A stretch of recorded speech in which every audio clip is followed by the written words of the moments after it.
to a little Captain's Roundtable mini session, maybe we'll call it. Captain Adam here, Real to Real Outdoors. And with me today is Captain George Freeman from Freestyle Charters in Ludington.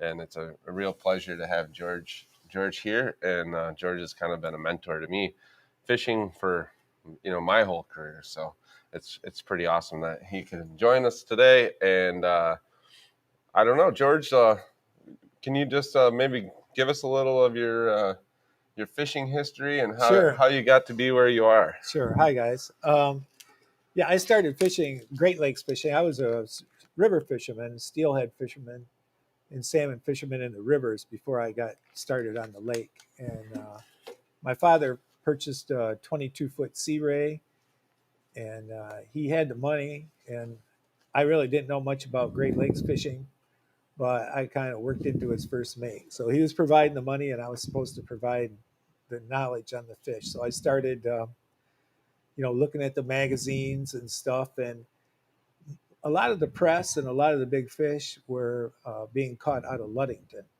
He liked fishing out of Frankfurt and Manistee, but I kind of gravitated towards Ludington. And so eventually my dad kind of got tired of it. And so I bought the boat off him and started fishing out of Ludington. And sometimes it was pretty hard for me to get people. I was working at General Motors at the time, and I had weekends, and I'd take a lot of vacation time, spend it all up here fishing in Ludington.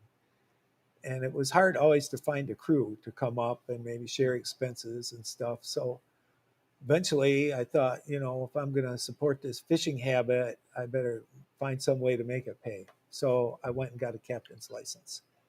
And with that little 22-foot boat, I started running a lot of 2- and 3-man charters. And my business built up. I worked real hard at it and was pretty successful in catching fish.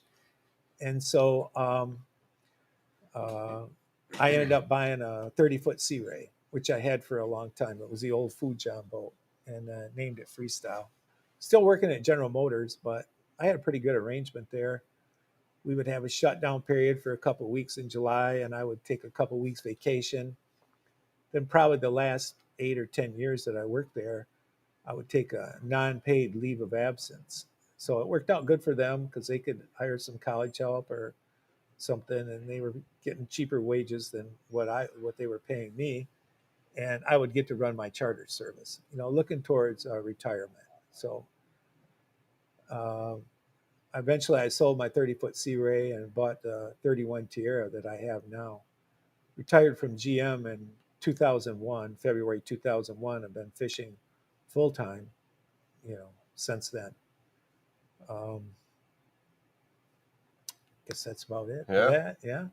And you've you kind of were in Ludington in the heyday when a lot of guys, a lot of the guys that were really driving the sport, and like Pete And and that, Albert, and and Jerry Albert, Lee, yeah, Jerry Lee. Albert Loxonen. I was there during the heyday, but I wasn't in with the in crowd then. I was kind of the guy with the small boat trying to worm my way in. So what I would do is I'd have to catch at least one fish. This was before I was charter fishing.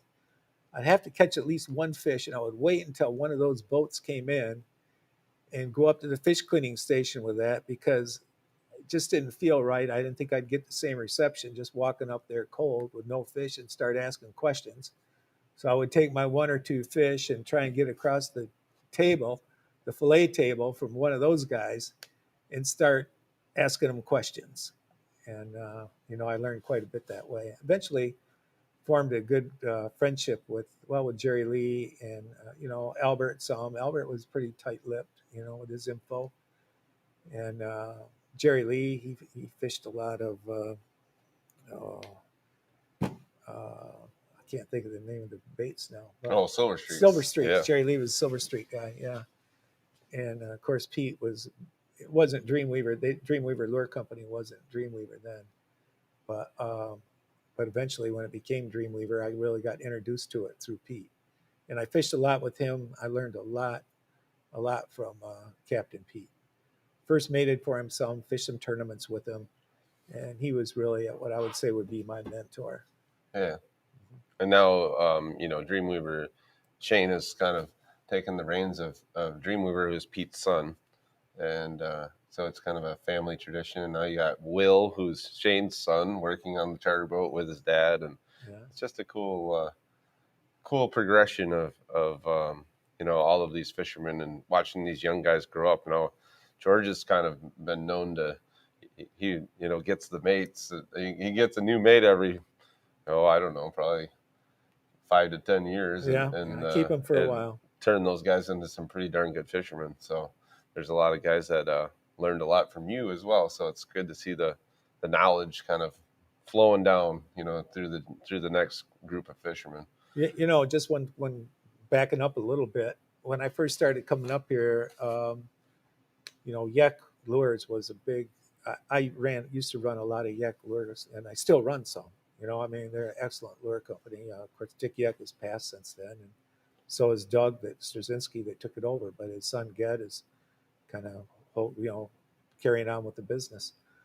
But it was Yak Lure Company, and Roger Bogner, who also he's the prime owner of Dreamweaver Lure Company. He had bought a Pentwater Lure Company, and he was kind of copying more or less he had some of his own lures, but copying a lot of the Yak spoons. And so I kind of got to know Roger through that. And then Roger and Pete hooked up, and they started making the Dreamweaver lures. Yeah. Well, we have a whole bunch of new Dreamweaver lures that we're going to kind of show off today. And all of these are available at Captain Chuck's. You can go online. I think they're all online now as well. So it's it's CAPT-Chuck.com if you want to check that out. I always mess it up. So Scott actually made me a whiteboard with it written. I can just show you. It's pretty funny, really. He's like, man, you did it again, Adam. You totally said the website wrong. I'm like, yeah, these live videos, you can't get away with it. It's a little easier when you can edit it in post-production. But anyway, so we're excited to show off a whole bunch of brand new Dreamweaver products today. And we're also going to kind of show off these flip pins. Now, George has been running them for quite a long time. I've had them for a couple of years myself. And it's a really cool new product. And we'll definitely, let's go ahead and open her up. And we'll definitely do some talking about these. So this is a 8-inch paddle. It's a paddle with a collapsible fin. So you can fish it two different ways. You can fish it with the fin up or with the fin down. And it's little problems here. Can't get her open. I got a knife here. Yeah. So really a cool take on the whole finned rotator. It's kind of a dual purpose deal, and some days it really does. Did I say it wrong again? Oh, okay. Scott's here as well. We're at Captain Chuck's, obviously, with the Wallow Dreamweaver behind us, the Spin Doctors. But why don't you show them that just a little bit, George? Okay, well, here's like a traditional paddle, right? And like if I'm fishing like pretty faster than normal, I'll fish them like this with the fin like this. But then if I'm fishing a little bit slower or my custom speed, just kind of pull down on that back a little bit like this, and this fin pops up. And then you get more of instead of like the dodging type with an occasional roll, you get this with the fin on it, and you get kind of a bigger, slower, like a bigger roll. Yeah, it fishes very similar to like a Pro Troll or any of those not Oki. What's the Opti tackle? Yeah, blade with it up, but it fishes just like that traditional 8-inch paddle, which a lot of guys run those. Usually, guys that do fish a little bit faster. Quite a few Manistee boats run that 8-inch. So this is it's really been a great product. I was a little skeptical when I first got it. I'm like, man, I hope, these fins probably going to break off or something. I haven't had any issues with it. They're a little tight at first, but they. I've had no issues either, and I'm kind of Shane kind of jokes at Dreamweaver. I'm kind of a hard guy to get off something, to when like if I got something that's working, I'll work it to death. And so I had some of these to try, and I hear I'd get some phone calls. Shane was running them quite a bit, and he kept, especially that blue bubble combination, first thing in the morning. That would usually be one of his first two fish that he'd catch them on. So, I'd started working a few of them into my program, and towards the end of the year last year, on my divers, I would usually start out with two of them, and uh, you know, we were catching a lot of salmon even late into or in the towards the middle of September, and I was fishing almost exclusively these flip fins on my divers, and having really good success with them. Yeah, they're we started kind of taping them up and kind of all we had were like some plastic blanks and the Dragon Slayer was a good one for me. Yeah, Dragon Slayer, That Megatron, kind of and then this yeah, this Two the Face two right face, here yeah. was another real good one. Now with these flies, with that that's that white slick. Yeah. With that white slick, I was running pickled sunshine. I run a lot of pickled sunshines for anybody that follows my fishing reports. So I'm not the only person. Like people claim that I'm the all the only fly I run is pickled sunshine, but it's a really really good fly. It's a really really good I mean, fly. 90% of the time it's probably behind what I'm running. Yeah, and so I run them a lot like early behind this pickled sunshine behind that, and I'll run it behind this too, this Two Face. But when the sun's high and things are a little bit slower, I'll switch up and I'll put this green Mirage action fly on there, and that's really good behind both these flashers. So what about fly length? Okay, well, I know a lot of guys fish the 23 to 25 inches, and I like mine. I Most of mine are right around from the tip of the loop, not from the back, from the back of the swivel, from the tip of the loop of the fly to the bottom of the hook. Mine are pretty much 27 inches. 27. They're just a little bit longer. I figure that I don't want to make the fish work too hard for them. Like the shorter the fly leader, the faster it goes, and so mine are just a little bit longer. And I run that same length up behind my spin doctors, my 8-inch spin doctors too. So I've started out with these pretty short, that 22 to 24 inches, and my magic number is 28. 28. Okay. And it might be the way that I measure them different, but it's a little bit longer seems to be better for it. Well, you see, these guys have a good hookup on them too. They've kind of switched the spin doctors over to them too. But this way, it used to be with those with the older swivels on them, you'd have to, you would tie a loop and then put it through this loop and stretch it through, or you could just tie it direct to the swivel and then just change the swivel if you wanted to put it out. But see, this has the double swivels on there, so you can just unclip it and put your fly on. And so this with my 27 incher, I'm not sure where you measure yours from, but my 27 incher, once you put it on this, you're 28 and a half, something like that. And what I like is, Dreamweaver went over to these rounded ball bearing swivels on the front, where the other ones would have they were kind of shaped like that on the bottom, and they could get hung up in there. So what I used to do, and what a lot of guys would do, is take a pair of your needle nose and put them in those swivels and just squeeze it together and round that bottom part out so they wouldn't catch in there so much. Well, Dreamweaver eliminated that step, and they put these good belt bearing swivels on them. Have been fishing these a lot now since they came out with them. I've not had one to fail yet. I don't see any wood here, but I don't want to curse myself. But I haven't had any of them fail. So these, we put together a package, so it's kind of 4 of George's favorite flip fins, and it also comes with 4. Well, we only have 3 here. I think there's a Kevin's girlfriend one. Oh, it's but I don't see. I don't. It's not in there, but we Yeah. do have a Kevin's girlfriend. I'm with the pretty sure package. there's 4, but it could be 3. I'm not positive. But anyways, if you go to Captain Chuck's online and click on the Captain's Packs, you'll see that that's available in there. And Otis just said hello to you. Who did? Otis. Oh, hey, Otis.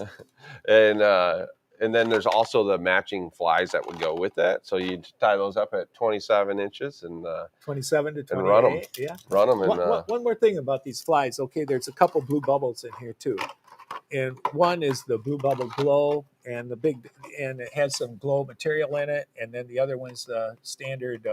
This is a standard blue bubble right there. But also in the morning, you could run you could run the pickled sunshine, or the blue bubble, or the blue bubble glow behind this one, and that this blue bubble right here, and then same thing later in the day. I mean, the blue bubble will work with anything. I haven't tried it behind this fly yet. I mean, behind this flip fin yet, but the other one. So these flies are pretty interchangeable. yeah, yep. And it's but if you listen to, George is giving some pretty good information about switching to that Mirage fly after the morning bite, or when the sun's a little bit higher, and just get a little bit more of that. A lot of guys will throw meat rigs out and stuff like that. A lot of times, I do that too. you But can take the gasoline meat rig. Oh, well, that suddenly is working. Well, the Mirage fly, which is probably older than the pickled sunshine, maybe even, and that's just still a great fly. Blue bubble too. That's a very it's a staple. very, very good. Yeah. Around here, I think Dreamweaver has one on their diver, a blue bubble about every day. Yeah. Oh, for sure. Yeah. So also with Dreamweaver this year, they have a bunch of new spoons that came out, and we have all of them here in front of us. And these are also, there's a spoon pack, Dreamweaver spoon pack online, and you can put that it's in the Captain's Packs as well, so you can purchase all of the Dreamweaver new spoons in one shot. And a lot of these spoons, we were running them last year and had very good success. The Fuzzy Bear, Two Face, and then the same thing in the Dreamweaver mag were really good. Yeah, and in the regular. Yeah, I really like these this Fuzzy Bear blank on here. I run a lot of the Dreamweavers too. I kind of got away from the Dreamweaver mags for a little while, but that used to, at one time, I was catching a lot of fish on just the regular green glow Magnum Dreamweaver, and I just kind of got away from it a little bit.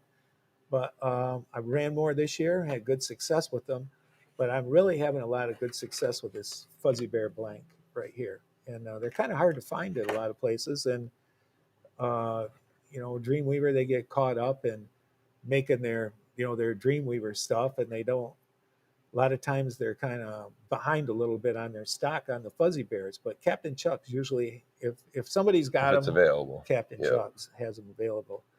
Now, one thing about these, I'm excited about this spoon. I ran these last year when they first came out. They got it in the Super Slim too, was that half of green jeans. Now, Moonshine makes a green jean spoon also. But one thing I like about the Dreamweaver is the Moonshine's glow blue, and the Dreamweaver's glow green. And so when I'm running a green jeans, I catch most of my green jeans on these on fish on green jeans on the Dreamweavers versus the Moonshines. Although they make a great spoon too. Yeah, there's tons of great products. The SS spoon for me is definitely a staple, and also the Fuzzy Bear mag. I just love the Fuzzy Bear mag and the Fuzzy Bear regulars. And they're not always the easiest ones to find, but like George was saying, Captain Chuck's usually if they're available, they're usually here. So, but what are the? Let's kind of go over some of these. So we have the that half glow green jeans, and that's available in all the different sizes. And then also the Two Face, which was really a good spoon last year. Yeah, it's got the super glow down the side. Yeah, super glow down the side. And then I don't even know this spoon. I think it's an alewife, isn't it? What is it? No, Rodfather. Rodfather. Okay. So this is. I got a feeling that bait came from, has its roots in Lake Ontario. It looks like a Lake Ontario Ontario bait for sure. And then we have the Oops Alewife, kind of that Hulk look to it. I'm looking forward to running that deep and on some deep coppers. You know, I haven't ran that particular spoon yet, but I'm sure going to this year. And then the Alewife spoon, which is another glow. Super glow. Yep, great looking spoon as well. Some UV ladder back on there, and then this has got the yellow UV on it. This is a spoon that's been around for a little while. Yeah, this is Captain. It's called Captain Gary Michigan Dolphin, I do believe. I just thought it was Captain Gary's, but Captain whatever. Gary's. Yeah, that's a UV now. But and got the yellow UV. It has UV on it, but it's a yellow hued UV tape. So that will be probably really good in the a little farther south of Ludington as well. I would think all the way up. So some really great new products, and like we said, they're all available on Captain Chuck's website. The Spin Doctors. I almost forgot. So these, I went to Dreamweaver and they were making these, and they would not let me take one to try it. Scott was like, you can't have one to try, because then everyone will know about it and then everyone will want one. But this is the new A-Bomb rotator, and it comes in two different versions. This is a chrome blank A-Bomb, and then it also comes in a glow blade. It's got UV tape. I think it's the same. It might be that same yellow, but great looking baits. And then this is a bait. So I have a friend from Traverse City, little Luke Springstead, and Captain Luke, and he called me and he said, "Hey, do they make a chrome Wonder Bread?" And I'm like, "I don't think they do, but I can probably have them make some." And they made me a few different versions of it, and I sent some up to Luke as well. And these really produced well, and they really also I thought it was going to be a lake trout bait for me, and I actually did really well on it with Kings right away. So that's a really cool new Spin Doctor. I think this is these Spin Doctors are all included in the new spoon in the spoon pack. So the Dreamweaver new release spoon pack also has some Spin Doctors in it. So if you want to maybe take some questions, like whatever, so if you guys have any kind of questions, feel free to send them our way, and we'll be happy to. I'll read them off to George. Okay, and I see. Ged's on here. So Ged has a good question, I think. It says, what's the greatest invention in sport fishing that changed the fishing industry for you? Like, what's the one thing that really changed or best change? Well, there's a couple things I can think of right now, because there was a lot of stuff invented when I got into it, like the downriggers, but everything's been improved on so much. And I guess I'm going to break this into two parts, Ged. I would say that the best fishing tool has been the Spin Doctor for me. Because when I first started fishing, it was Dodgers. It was Dodgers, and spoons too. But it was the Dodgers, and they were so speed tolerant.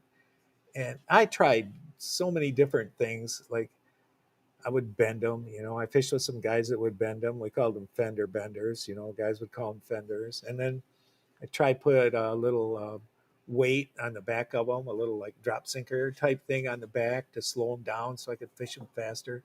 And there were certain days where I could really get them going. But I mean, I just, as a beginning fisherman starting out, I just had a hard time trying to get the leads down, the speed down, and just, trying to duplicate it. And so when they first came out with this fish catcher, and I remember I was fishing in a tournament up at Manistee, and Jerry Beckhold brought some fish catchers down and gave them to people. Guys were looking at them and laughing at them, and some guys were throwing them right in the trash can. And I was one of the guys that were laughing at him. I didn't throw mine in the trash though, but he kind of worked a deal out with Captain Albert on the Finlander, and he started fishing with Albert some, and they started pushing those in Ludington. And so I, I, I started fishing them, and man, I had good success with those. I could fish them a lot of different ways. Well, this Roger, before, you know, I guess it was Dreamweaver Lure Company. Roger Bogner switched a few things up, like the fin, like the number of holes and the fin location a little bit. He, but it was pretty much more or less a copy of the fish catcher. And so this is a little history here, right? But so the guy that owned Fish Catcher sued Roger, and Roger quit making them like that. But then Roger came up with this design, and I would go over there and watch him practice. And he had a big tank made up over at Dreamweaver and was working these back and forth. And he finally came up with this product. Oh, what a winner! Yeah. What a winner! And so, as far as catching fish, I mean, I still love my spoons and everything, but it would be this. And the tool would have to be the fish hawk. And I started out with an old fish hawk, where you would put the probe down on a downrigger and it had a wire and you'd put it down. I remember this is when I kind of first started fishing, getting into it. And they came with a little chart that said the preferred temperatures of, the different fish. So king salmon, it was 54 degrees. So I was out fishing with another guy and we were competing against each other then. And he just smoked me, man. He smoked me. And I had my fish hawk down there and I was keeping my baits right in that 54 degrees. And he's down in there in the 42s, the 44s. Well, that wasn't on the chart. And of course, we all know better now, right? 54 is good, but you want to have them down there in that cold too. So that fish hawk, and I wouldn't. If there's a couple things I wouldn't want to leave port with. I mean, if my downriggers didn't work, I could use my divers and coppers and cores and stuff. And if my graph didn't work, I could kind of figure it out. Stagger them and see where the temperature is and stuff. But the two things that are most important on my boat are my autopilot and my fish hawk. And if I had to, I run with the first mate all the time that I can, and that's 99% of the time. I could get along without my autopilot, but I don't want to leave port without my fish hawk. It gives me that my speed, which is so important, just to duplicate. I'm catching them here, so I can put them back. I can get that same speed going pretty much in both directions, or and it lets me know where the current is. Oh, we ran into a current here, and then the temperature. It's like before I'd put it down into one place with the old style fish hawk, but I didn't really realize how much it changed. And so, yeah. So I hope that answered your question, Gad. Yeah, that's a good bit of history on the spin doctor, especially. But that's definitely a huge game changer, especially when we started fishing them for trout, Oh, and yeah. we could go so much faster Mm-hmm. and really kind of cover more water. But they are just an awesome tool and super speed sensitive. Um, we have some more No, speed tolerant. or speed tolerant. Yeah, Yeah, excuse me, yeah, speed yeah. tolerant. Yes, yeah. They don't really care what speed you go. Yeah. They just produce fish. So we have a few more questions. One, let's see here. Joe asked, "What do you recommend? What do you recommend? 5-color or 7-color on a board?" So I don't know if you've ever fished with George, but George runs a lot of cores, and he's good at it. I mean, that's where like I learned how to tangle cores up on George's boat. I'm pretty sure that's how that happened. But I think that I mean, the 7-color just seems to be like in that zone where the active fish seem to hang out. Well, some guys make fun of me. If you guys, I put a fishing report out on my website, freestylecharters.com. Oh, and I talk a little bit about what I caught my fish on, and I put a picture, of every catch up there, every charter. And when I was doing these lead cores, I like five colors a lot, but the temperature's got to be right, Yeah. and but in the summertime, like in August when those fish are staging, you can put that five color up in warm water in the dark, and a lot of times that's going to be your first to go, whether you got a plug or a spoon on it. But most of the time, if it's up there, then probably a plug, and but I couldn't. I got like ones, twos, threes, my fives, but I couldn't figure out whether I'd want a seven or an eight. So I make a 7.5, and so that's what I run. I run 7.5s, and they work quite well, And then I go from 7.5 to 10, but then after tens, I start running coppers. Then, Yeah. so I run a lot of lead cores, but I run them from 1 through 10. After that, I'm running my coppers. I still have a 13 color. Yeah, And actually, Captain Mark from Silver Addiction, like we had a lot of discussions about these little bit longer coppers and how when the thermal very often is in that 55 to 60 foot now. And it's like that, it will sit there. Like, I don't know if the density of the water changes and for some reason that bait will sit there. But tell you what, a 13 color is really not that much fun to reel it. yeah. Well, I know I used to run before we were fishing copper a lot. A core and a half was was a big one for me. When I first started running those core and a halves, that was like a game changer for me. And they were really good. But again, people don't like to reel them in. And I can run my coppers after that, but I wouldn't give up my lead core.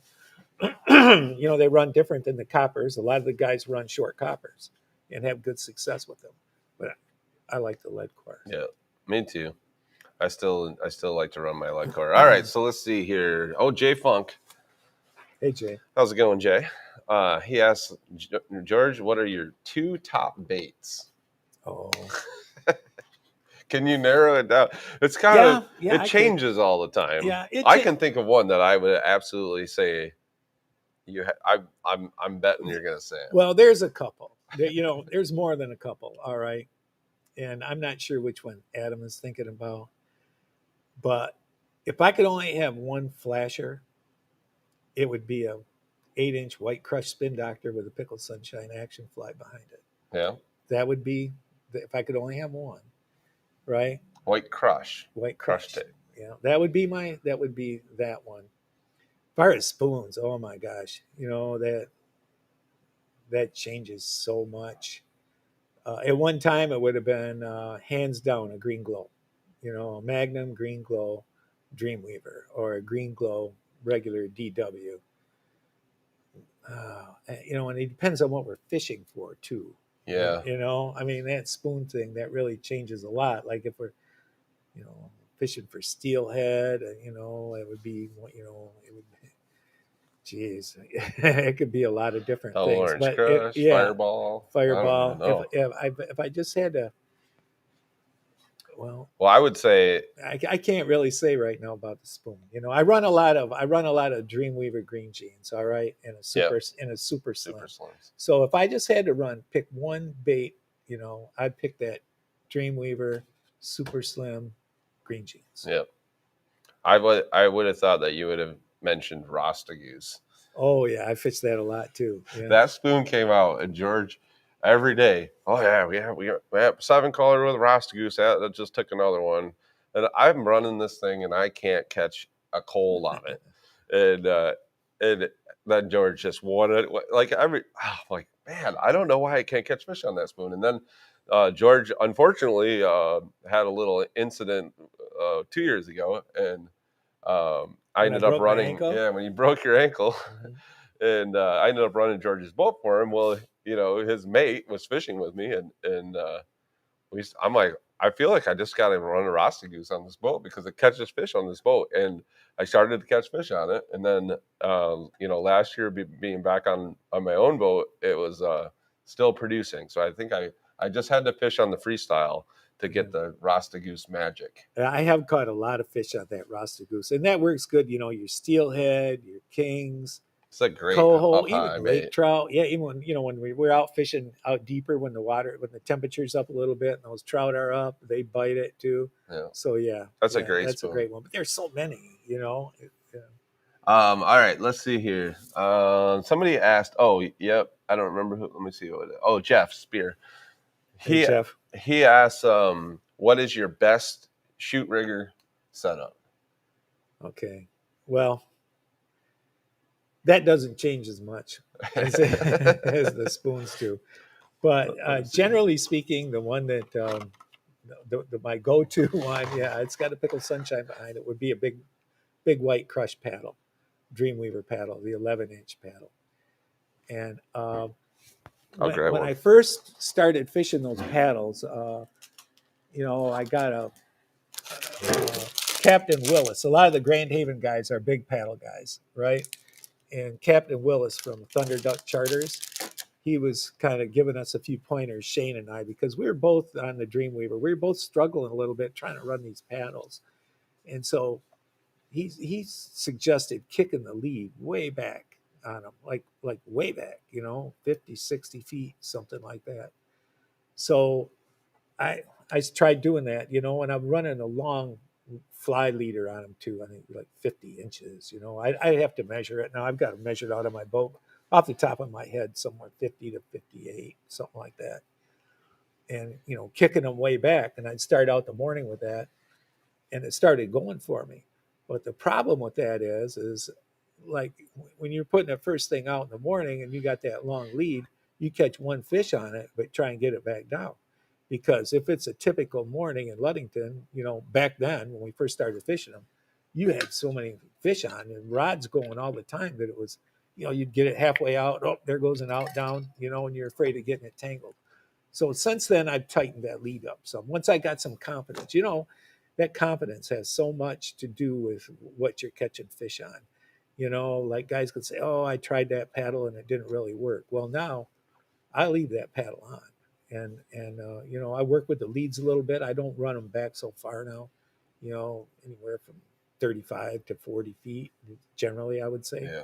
No, and and so that's my go-to bait, and with that pickled sunshine action fly behind it. Now I'll switch that up if it's not going, but it's got to go for not go for a couple days before I'll even think about changing that first thing in the morning. Yep. And my backup, I'll put a black one on, and then I'll also put Oh, a it's with slick though, right? black slick, Yep.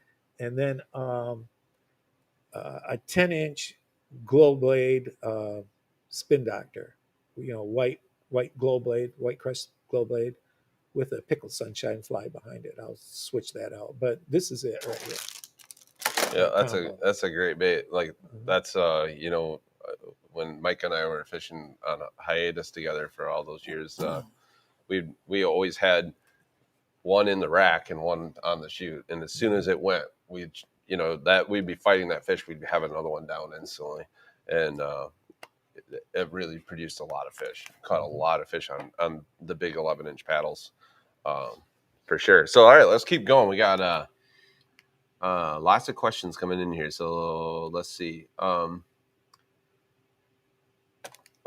Captain Todd Reed asked, George, Hey Todd, will you mix cores and coppers on the same side of your boat?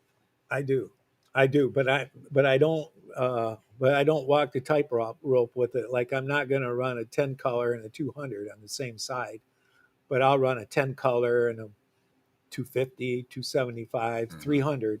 I'll make sure that copper is well below my lead core. And it just, I know that people are very nervous about doing that.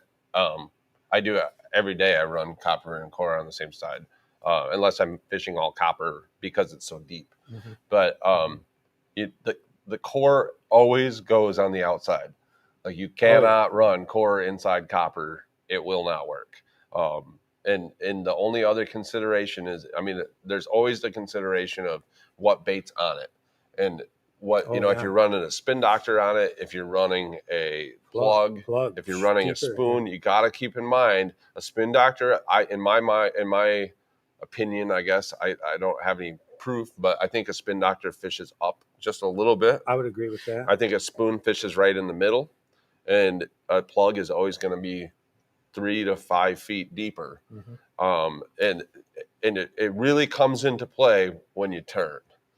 And when you turn, if you have a spin doctor and you make a really tight turn, you're probably going to maybe have a problem. Yeah. And you just got, I mean, I know a lot of people don't like to run spin doctors on planer boards, but I mean, same deal. We do that every day. Yeah.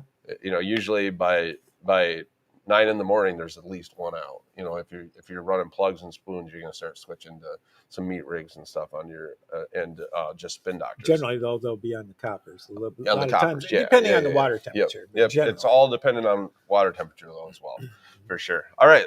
Somebody asked. I saw the question, but I don't see it now. Do you? What's your opinion on diver color? It was Daryl Crawford. I don't see the.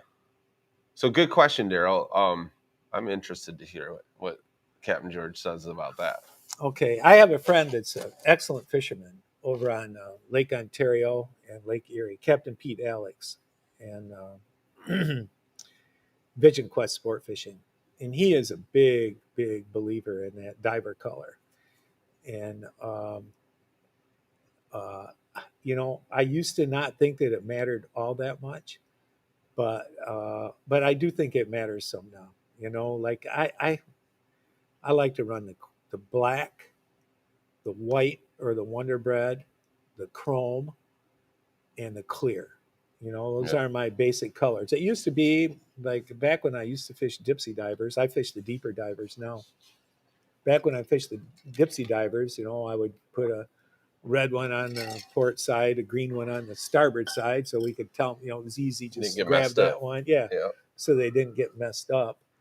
And you know, I never really gave much thought about that, about the diver colors. But you know, but I have my go-tos too. You know, I have a white with crushed glow tape on it. I like to put that down first thing in the morning on my deepest, you know, on my low diver. You know, my high diver, you know, maybe a Wonder Bread up there. And, you know, my blacks go down. My clears would go usually on my higher one or my low ones too. So, yeah, you know, but like, am I going to put a green jeans diver out with a green jeans spin doctor or spoon? Probably not there yet. You know, that's my opinion. I like to put tape on them. I like to run UV tape on clear divers. I don't know if it actually. I mean, I've got to imagine when you see that UV tape in the water, it really flashes. But then at the same point, I mean, like lead drop rigs. Like, why is a lead drop work better? Is it because it's smaller and the fish, you know, it's a little more stealthy? Like, you know, instead of running a low diver, running a 2-pound lead drop or a 1-pound lead drop, which we don't set to drop, but we'll always we used to drop them. Yeah, we used to drop them. Yeah. So I don't know. That's a good question. I think it's there's a lot of every person probably would have a different opinion on that matter. Yeah. So all right. Mike Jablonski asks, are you changing your lead length from an 8-inch to an 11-inch paddle? Do you run a different lead length? Yes. And I'm assuming fly lead is what he's saying. Yeah. Oh yeah. Yeah.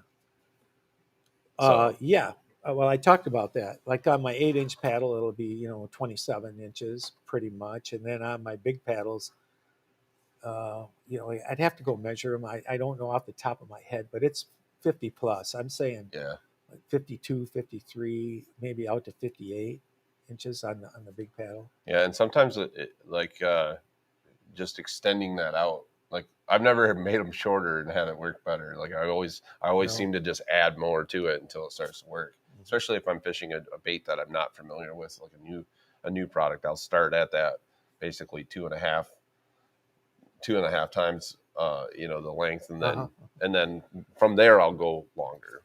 So that's a good question. Do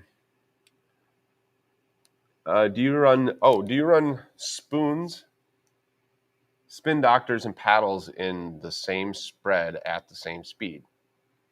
And yes, yeah, I do, because a lot of times, all right, you know, you're not always going the same speed when you're trolling. Like, okay, I'm going the same speed. I might kick it up a little bit on a turn. I might slow it down a little bit on a turn.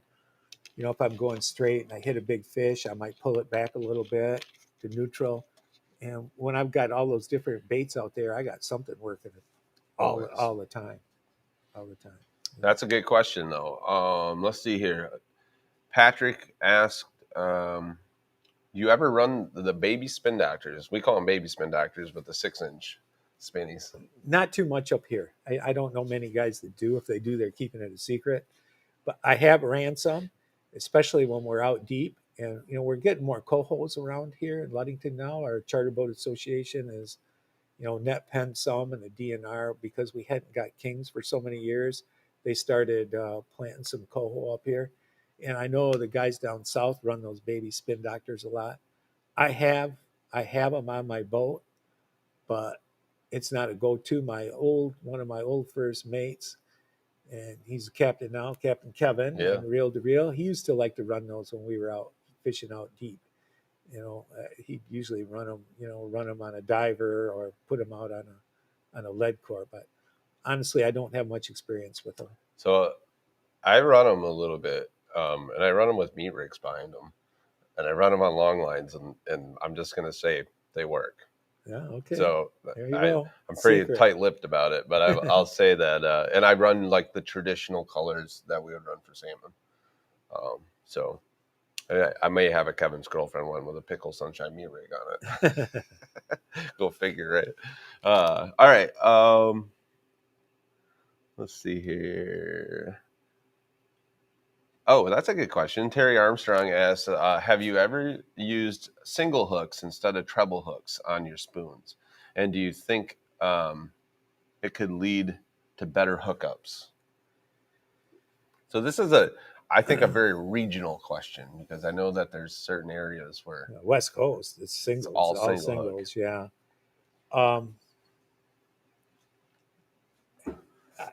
The spoons, I could answer better on the flies and stuff, but I can't really. I just have ran mostly all treble hooks on my spoons. Yeah.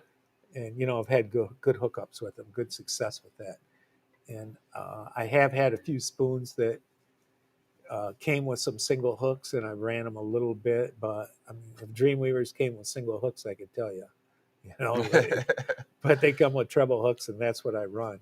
So I really haven't thought about it. Now I put a lot of thought into it about on the back of flies and meat rigs, the singles versus a treble, but not so much with the spoons. All right. All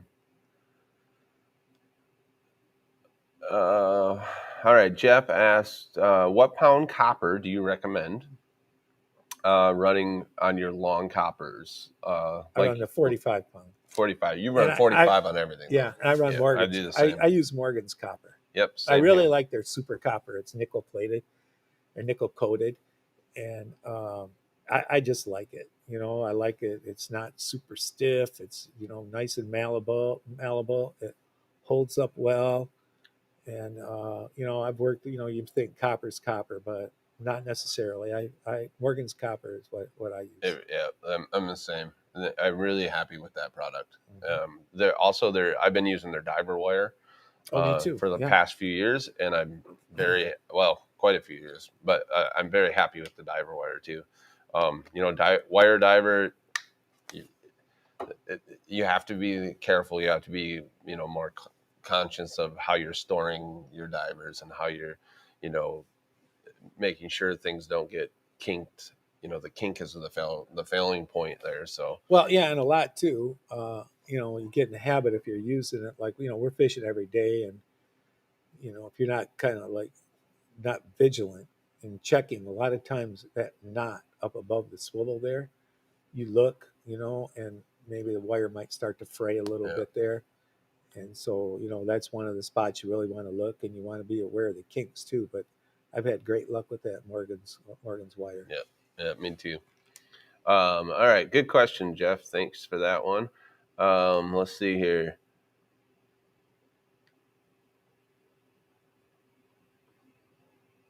That's a good question, Steve. I don't know if we want to touch that one. Steve who? Steve Weasel. He came to my gig the other night. Steve. Steve Oh, Weasel oh, okay, from Reed City. okay. Yeah, he was doc next to George for Oh, about a Wessel. whole Yeah, okay, yeah, Steve. Wessel. Yeah, yeah, yeah, Yeah, yeah, yeah, yeah. Yeah, hi, yeah, Steve. Yeah. yeah. Good question. We'll answer that one on the side. How about that? uh, in general, Paul asks, in general, what speed range are you running for kings? Um, so I think that you can answer that question better by saying, like, uh, set a scenario. So let's just say it's August. The kings are here, maybe not staging, but they're here. You're running down the bank, and you run in a pretty normal spread. Like, what's your fish hawk speeds? Well, I used to be known as a slow troller, and I was 1.8 to 2.0, and catching fish too.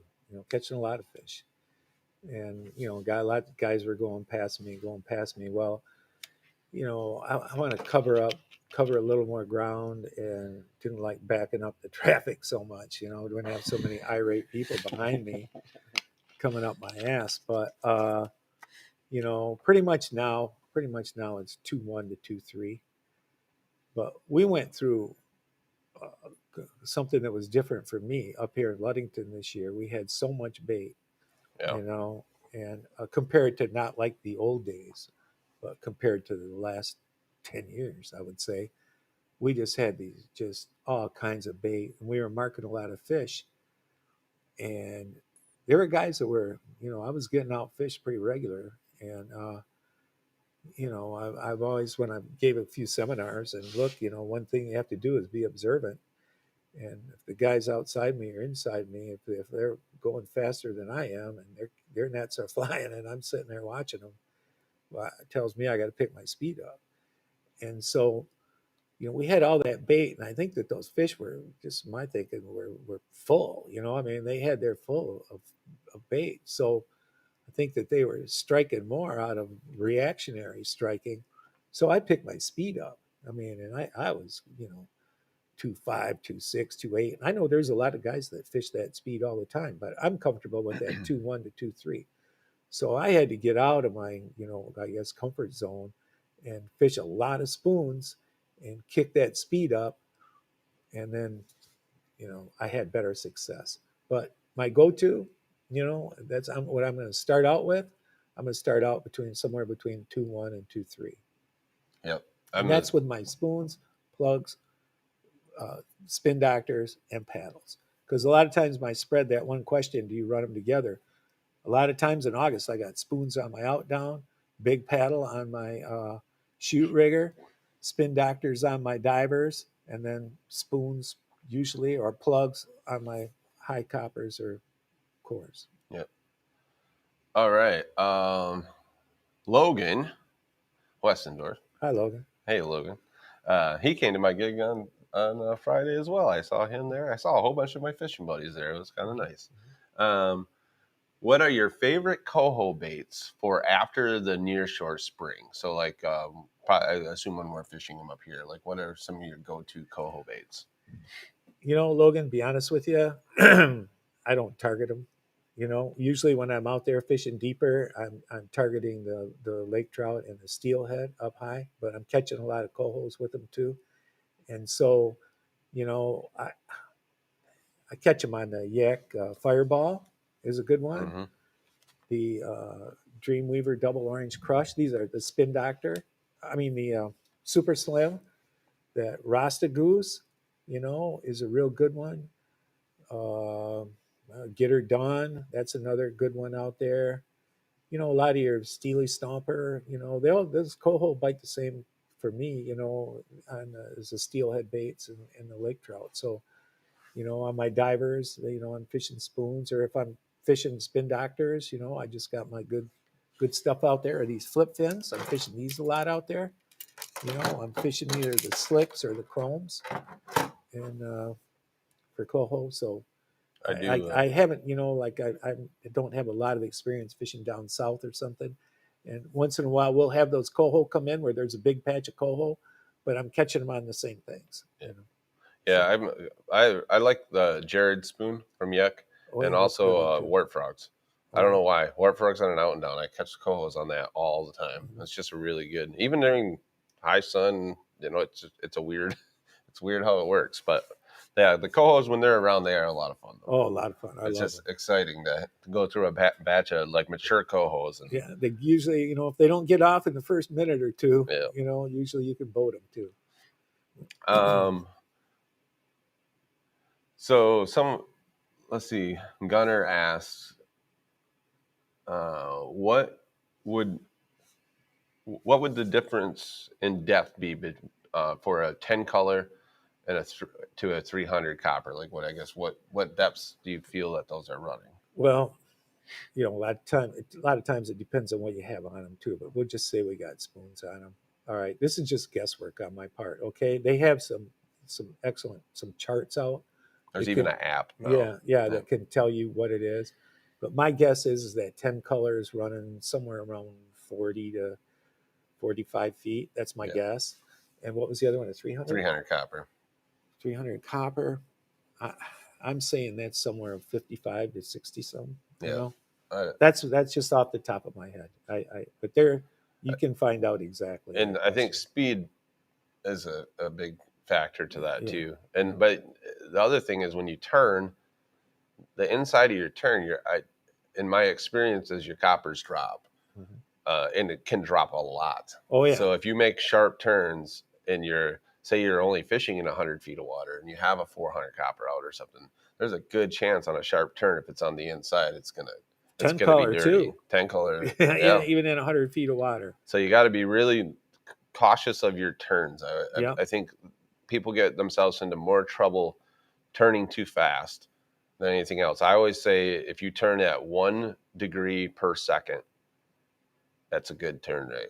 And you can get away with turning sharper, but when you turn sharp, you're asking for more problems. A lot more problems. I've been surprised so many times trolling in that 100 to 120 foot of water up north.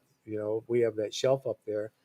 And when I go to make my turn, and then I got, a 250 or 300 copper out there that's just kind of dead, or even a 10 color, bringing it in to change it, and it's zeebed up, got zebra muscles on it. Yeah. How did that happen? So what Adam's saying, yes. Let's see here. Oh, Jason, wait. Hey, Jason, how's it going? Hey, Jason. Official businessman. He asked, do you fish many cowbells anymore? I do not. I've got them. I've got them on my boat, and I used to fish them quite a bit. And I'd fish them, along with Dodgers and stuff. But man, the success we've been having fishing with the spin doctors and the whirly gigs and spinning glows, you can fish and and you can still catch your steelhead, and if there's some kings around, you can catch such a variety of fish. When you're fishing with these spin doctors and your spoons on your outside coppers and stuff. A lot of times, those spoons would just be for decoration when you were, fishing cowbells. But now you stand a chance of catching fish on them because we can get our speed bumped up with them. Yeah, I have one set of cowbells that I run semi regularly when I'm full trout fishing, and that's the moonshine ones. Yeah. I still have pretty good success with them. They're pretty small, so you can go quite a bit faster with them. The blade size is pretty small. A lot of drag though, still. A lot of drag. It is. Yeah, you put it on a low diver and it really, really pulls hard. All right. Oh, Captain Gary Smith says, "Great job, George Freeman." Hey, Gary. Yeah, Gary's probably. I miss you, Gary. Yeah, I do too. I like your posts of your hog hunting. Yeah. I want to. I think I want to do this hog hunting thing. Yeah. Looks like a lot of fun. All right. Russell asks, "What are your 3 best baits for dark days, cloudy days?" Oh, spin doctors or meat rigs or spoons? It's just open. Open, huh? Yeah, okay. Maybe just 3 of them that you would throw out there. Okay. Well, I would throw out the Kevin's girlfriend, Pickle Sunshine. That would be one for sure. I would throw out I'd stick with my white crush or with a black, white or black. I always fish black too when it's cloudy. Like a lot of times I'll start with black on one side, a spin doctor on one diver, and a white on the other side. Have the same fly behind it and see which one's going and go with it. But then, I like a green glow, or this would be a real good one. Yeah, the two-face. Right here, this two-face here with some glow on it. Something green, like that Hulk. Okay, that Hulk is a real good one. Yeah. That Super Slim Hulk, or that Dreamweaver regular Hulk spoon. So there's a couple. That's it.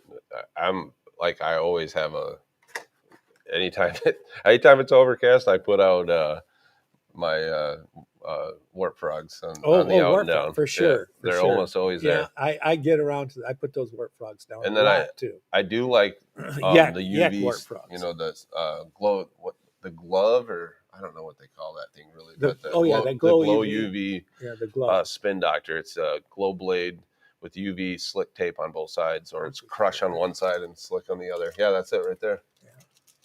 And so this is very often, and a lot of times with a yellow gasoline or some kind of a UV meat rig on it, or Mirage Fly, or I don't know, you could get crazy and put a pickle sunshine on it. Yeah. It might work. All right, we'll take a couple more questions here. Jeremy from Innuendo says, "Great show, guys." Thanks, Jeremy. Pleasure to hear from Captain George. So, all right, Terry Armstrong. Hey, Terry. He says, "What are your top 3 offshore spoons? What are your top 3?" I would assume steelhead spoons. Okay. Well, the Rasta Goose is right there. The Double Orange Crush, and the Dreamweaver Sun. What is it? The Sun. Starburst. Great spoon. Yeah. Put those 3. So I remember fishing with you and putting slide divers out offshore, and I'm pretty sure it was like a tangerine. Oh yeah. From Stinger. Yeah. I opened this box up, and like the whole section is tangerines. Yeah, for 1 year. These must be good. For 1 or 2 years there, those Stinger tangerines, Dreamweaver wasn't painting one at that time. But those tangerines now are all silver. I don't want to badmouth anybody, but but the finish holds up a lot better, I found, on the spin doctors, and those tangerines, they were very effective. But few fish and they were silver. Yeah. But yeah, they were a great spoon, the tangerine. And there's a Steely Stomper. There's a bunch of them. A lot of it's dependent. Like I'll put those out, and like that Yek Fireball. Yeah. That's a really, really great offshore spoon too, to run them on a diver or run them up high. I'll have that. I'll put a little spread out of not just 3 spoons, but several spoons that I've had good luck with, and if they start picking one out, I start loading up on them. Yeah. So, all right, we'll take one more. Tangle Tackle Chris, he says, hey, Chris. Says hello. Good to see you as well, Chris. I got to get you that shirt. I found one, extra large. I have one left. It's for you, Chris. Okay. That's a good question too. So let's take 2 questions, and then we'll wrap this thing up. Okay. We're already over an hour, so I want to not make this too terribly long. So Steve asked a question that we can answer. Okay. What are your thoughts on gold-back spoons versus silverback spoons? Okay. We might want to have Gary answer this question. Gary, Captain Gary. Oh, Gary Smith? Yeah. He's like he's the king of gold. Yeah, he's a big gold. All right, my thoughts are on it. I can't really say that I have a go-to gold spoon. And then shame on me, because I've had really good success with the silvers. And a lot of times I rely on what other guys are doing. I'll call up, we're getting them on gold. So, I'll get that Goldilocks spoon a lot. And, I'll use that gold Starburst spoon, and use the gold, what's the one with the black dots on it, the Orange Crush, the Yak. Black Orange Crush Yeah, it's like a double Orange Crush with black dots. with black dots on it. Yeah. Well, anyway, Yeah. that one, that's gold. Oh yeah, it's right there. Yeah, Yeah, I see it. yeah, and but as far as like my gold, I've got a box. I've got a matter of fact, I've got two gold boxes where I have most of my spoons. Like I've got gold green jeans. And those all are the surprisingly yeah, very those are effective very good at too. times. But honestly, for me, I think so. I got somebody else telling me, "Oh, we're getting them on gold. We're getting them on gold," and then I'll start Is putting. it this one? Yeah, that's a good one right there. There's that yak spoon. Yeah, and then there's one that's got the Orange Crush on both sides with black dots, and then it's gold in the center. In the center. Yeah, Yeah. but so yeah, so hope that answers it. Yeah. Good question. Yeah, there's some other good ones. Luke's on here. Luke Spring said, looks like. Okay, Lou. He said the Gold Magic Man. Oh And yes. that is, Oh yeah. especially How could I forget the Magic Man? That's one of spotted my. one. Yeah, the That's Magic like a Kevin. Man. Yeah. I think if Kevin Pomorski only had one bait, it would be a Magic Man. How could I forget that for one of my top offshore baits? That's got to be right there. bait. I run that Magic Man and the spotted That's a one good all the coho time. All bait, right, too. Luke. Yes, excellent. Yeah. Yep. I think that's going to be it. I don't see any more questions popping up here. Sorry if we didn't get to your questions. This is there's just a ton of questions that pop up where we live stream to multiple platforms, so they come from all different angles. So they come from YouTube, they come from Facebook, they come from Cap Chuck's Facebook, my personal Facebook. So they're all over the place. But thank you guys for tuning in, and big thanks to George for coming on. Thanks for having me, Adam. I've enjoyed this. I've enjoyed talking with you guys. There's a lot of guys that I'm very fortunate to have had the ability to communicate with all these years. Yeah, Scott from Captain Chuck's is one of the top, right there. But that the idea with the Captain's Roundtable and the idea with Reel to Reel Outdoors is like I had the ability to have these conversations with these guys anytime I wanted. I go to lunch with George and Kevin all the time, and I just ask questions, and it's so the idea is that maybe we can kind of give you guys the same opportunity, and I hope that you're liking these live with the Q&A. The internet and technology is so much better. It's a lot easier to do than it used to be. But if you want to help out the page and help out with everything that I'm doing, if you follow us on Facebook, also if you're on YouTube, subscribe to the Reel to Reel YouTube channel and hit that like button. If you're watching this and you like it, hit that like button, hit the share this feed. This video will live on all the platforms. So you can always go back and take a look later and check those things out. But if you're interested in those captain's packs, we have all of the captain's packs. I do believe are available now. Jeremy's Innuendo Captain Pack is up online. I do believe Fire Plugs is as well. There's lots of Big Weenie stuff in those, and Karen from Big Weenie is doing her best to get that company up and available, and that stuff will be available at Captain Chuck's this summer. So if you're interested in any of the Big Weenie stuff, stop in Captain Chuck's and have a look. When we start getting those products in, we'll talk about them a little bit as well. Yak has a whole bunch of new stuff coming out. Okay. Ged does. Ged's doing a great job.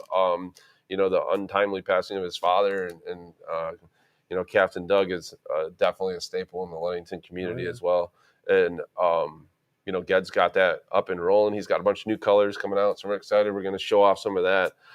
So stay tuned. We'll be doing a whole bunch of these moving forward. But if you do want one of those captain's packs, you want to check those out.